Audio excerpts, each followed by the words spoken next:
Hoy vamos a hablar en esta charla, en esta reflexión mutua, mía, nuestra, de todos, de los modos o métodos de alineación e integración de la personalidad como agente de realización. Detengámonos un poquito en esa última frase, agente de realización. ¿Realización de qué? De el sí mismo. ¿Realización de qué? Del ser. ¿Realización de qué? De la vida propia de el ser. Vamos un poquito antes. Personalidad como agente. Entonces, podemos decir que la personalidad es el instrumento, el medio, el agente para esa realización. O sea, que la realización no es la de la personalidad, sino la realización es la de el ser al cual él sirve, el ser de la vida, el ser del sí mismo. Vamos entonces, esto de integración de la personalidad, alineación e integración de la personalidad. Se alinean o se integran los elementos que hacen parte de un conjunto, y un conjunto o un sistema es algo que se articula coherentemente para realizar una función con un propósito. Sirven al mismo propósito. Entonces, devolvámonos.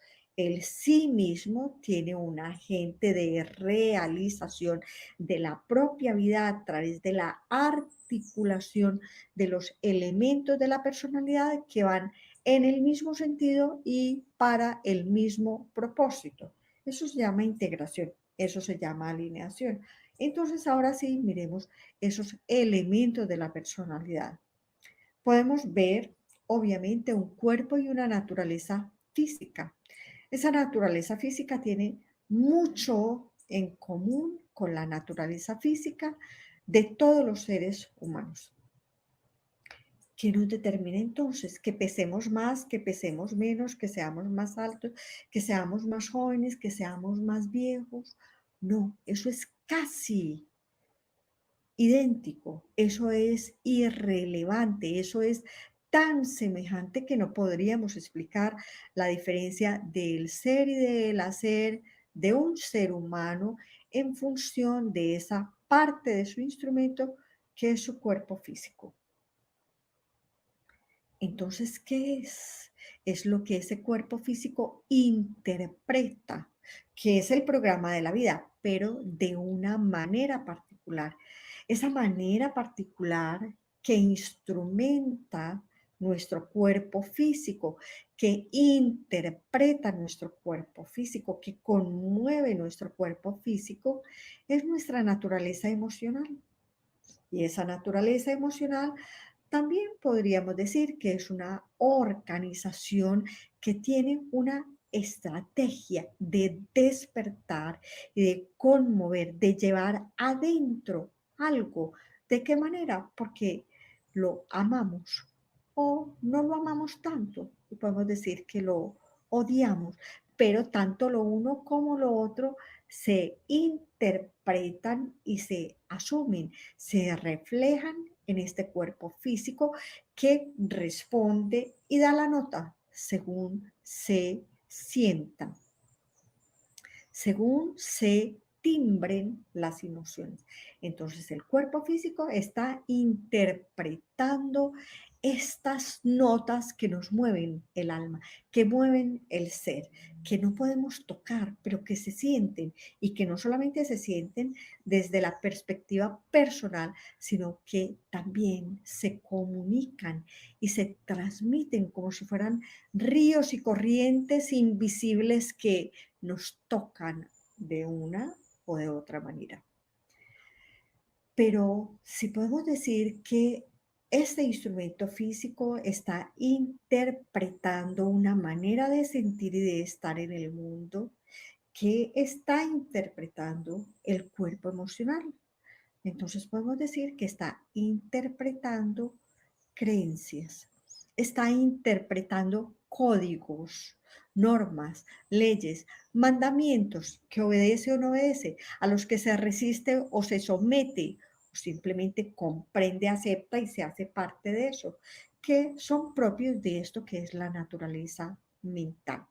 Entonces, antes de que podamos decir que el instrumento es el fin en sí mismo, nos damos cuenta que el instrumento es el medio de transmisión de señales que proceden de un organismo más grande y mayor, que podemos llamar comunidad, que podemos llamar sociedad, que podemos llamar mundo intangible, mundo espiritual. Entonces, ¿qué melodía estamos interpretando y cómo suena? Eso depende de aquello que cada cual sienta que le significa algo, que es parte de eso, que lo incorpora y lo hace de sí mismo, y siendo de sí mismo en esa misma cuerda, nota, frecuencia, se relaciona, se realiza. Entonces la realización es la realización del sí mismo no independiente de ese sí mismo organismo grande en el cual existimos y que se dice que tenemos nuestro ser, que podemos concebirlo como la cultura, lo podemos concebir como el mundo de las relaciones, podemos concebirlo como el proceso de evolución. Entonces hablemos de, cuando hablamos de métodos, hablamos de un ordenamiento y de una estrategia que parte de un principio para llegar a un objetivo. En ese sentido, hay un proceso que conduce de aquí a aquí, o sea, hay evolución, o sea, que lo que se realiza a través de un proceso regido por métodos, pero ese método cuando se vuelve común se vuelve la norma, pero cuando se vuelve obligatorio se vuelve el mandamiento, y cuando me regula a mí mismo se vuelve la regla. Entonces podemos hablar de métodos, normas, mandamientos y reglas que regulan el proceder, y de esa manera, regulando el proceder, nos ayudan a generar ese acorde en el que el cuerpo físico, el cuerpo emocional y el cuerpo mental sirven al mismo propósito. Y ese propósito es un propósito de realización. No empecemos tan ambiciosos como decir el propósito de realización. En cada etapa, en cada momento de la vida, en cada despertar de la conciencia, tenemos pequeños propósitos que sumados hacen el proceso de evolución que va hasta el propósito de realización propio de ese periodo. Entonces, veamos qué es lo que sucede cuando